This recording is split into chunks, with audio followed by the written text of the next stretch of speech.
This is JC from Real and Simulated Wars. I am here with my brand new copy of Steel Beasts ProPE version 4.157. This is a major upgrade from previous version, and I hope that you are liking it. There are so many different and great new things that, well, it is impossible to summarize. New units like the Armada destroyed here. You have new terrain with more faults, high resolution elevation, and you have, of course, suspension animations, a new kind of overhaul of the graphics engine, which looks very, very pleasant. But this video is going to actually be something about this topic that caught my eye, which I struggled for a while. It is how to get infantry, dismounted infantry, to move along with their APCs and to coordinate that movement and fire. I do believe that this is a crucial thing, you know, for dismounted warfare, and this is going to help me greatly to create the scenarios. I hope you like it too.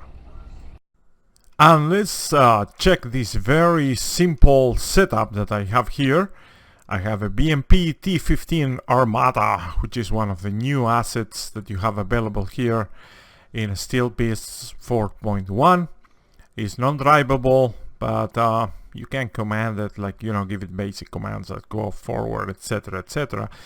But it is a worthy opponent, if you ask me, and it was a very nice surprise in addition to the regular tank, the T-14 Armada, which is really challenging to defeat. So let's talk a bit about this beast right here. It is allegedly a 48-ton vehicle, which can actually go faster than a Bradley, according to certain information that is floating around there.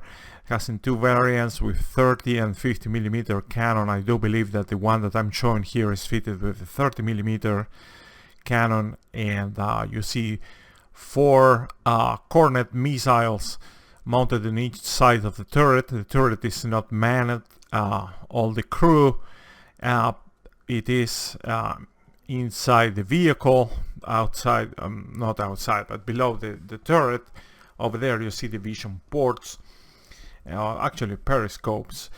And one of the things that is very kind of particular for this one, it is that the engine is on front, allegedly protecting the crew and the troops that are transported inside, which I don't know what the official number is, like 6 or 9, whatever, it doesn't matter. But one of the also nice things about this APC, it is that it has this Afghanit active protection system, which shoots radar driven grenades, not driven, but, you know, activated grenades that when somebody fires even a high velocity round at you, the radar will detect it and will launch these grenades that will kind of explode and disperse the kinetic energy that the incoming round has on it. So it is a very simple setup, and it just has one vehicle. And let me show you how it looks in the map. I have here the vehicle, of course, it is in the blue side. I cannot drive it. So what we are going to do, we're going to make it to just to march a bit on front, and at this waypoint number 1, which has the tactics of hold. Let me click on it again. The troops are going to dismount right here, and then there is a subsequent route, which is an engaged route. And one thing that I'm setting up, it will have a slow speed, so the infantry doesn't get overrun or the vehicle doesn't have any problems. So it works like very, very, very well. I really like it. I like the implementation that they do have. So the idea is that now with this setup, they will move along, both the vehicle and the infantry will move together to this other waypoint number 4. Yeah, waypoint number 4. And this is a demonstration. Don't expect anything weird out of it. Oh, one special thing it is, I put it a conditional embark route right here. Basically what I'm doing it is just make them wait at waypoint number 1 until the timer goes up to 4, and then we'll embark and they will move together, and it works very, very, very nicely. Let's take a look. So I just started the scenario. I have the unit now moving to waypoint number 1, where it will stop and it will dismount the troops. Just waiting for that. Doors are opening. Just taking a panoramic view of my APC right now. So the troops are disembarking. You can see the new uniforms that they do have. This is a camouflage scheme called Russia 2020, if I remember correctly. So now these guys are going to wait as a unit, as a single unit, until the timer goes down to 4, goes up to 4. So I'm gonna wait for that,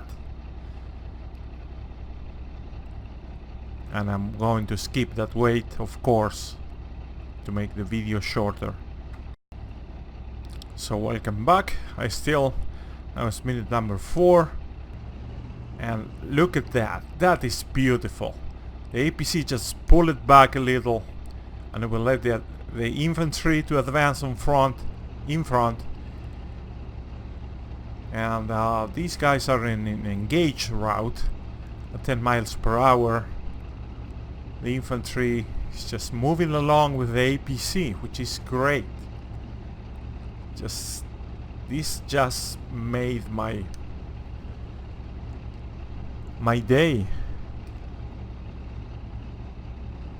It's great coordination, and of course, if there is enemy contact, all the other stuff is gonna happen. But as you can see, there's a lot of potential here to edit realistic dismounted operations, which is really great. So why don't we take a look now with a different setup, now using a platoon and some firing. And this is another setup. I have right now a platoon of 3 vehicles, BMPs, these 15s again. The other one is out of view, and there is a little twist right here which I want to show you very briefly. Let's go to the map view.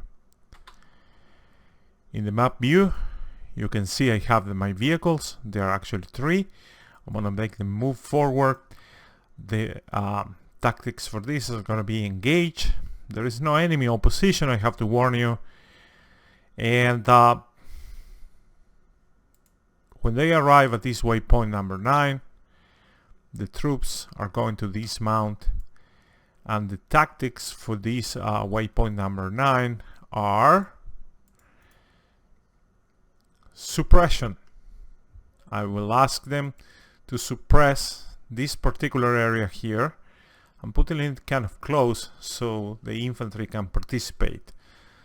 So the idea here it is that not only the APC and the infantry move synchronized, but they do also fire synchronized. So it's a combination of fire and maneuver that they are doing together. So let's go and take a look to see how this plays out. So the scenario just started. They're moving to the first waypoint. Again, when they arrive at this waypoint, the troops are going to dismount, and there's going to be a suppression fire action. Now they're moving into a line formation. Stop right there.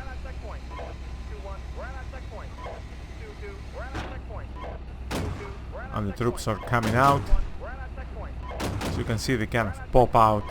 That's a kind of an obstruction here. But look at that. Can you see that? Not only the main cannon of the APCs are firing, but also the infantry is providing suppressive fire. Do you see that light machine gun over there firing? This is just freaking awesome. I love it. Look at the tracers over there. Wow. Haha.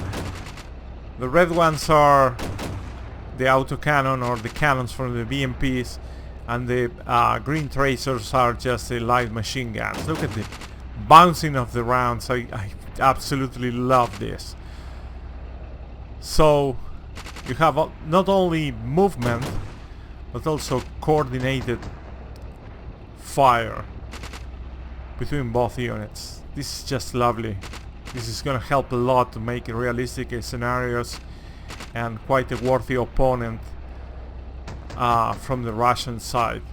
This is just freaking great. Alright, so now I have to wait until they start moving. I just want to show you that I have to wait the 4 minutes just because I did my scenario wrong. But all the 3 APCs and their infantry, oh, I actually put it the shorter version. You can see that how they're moving again.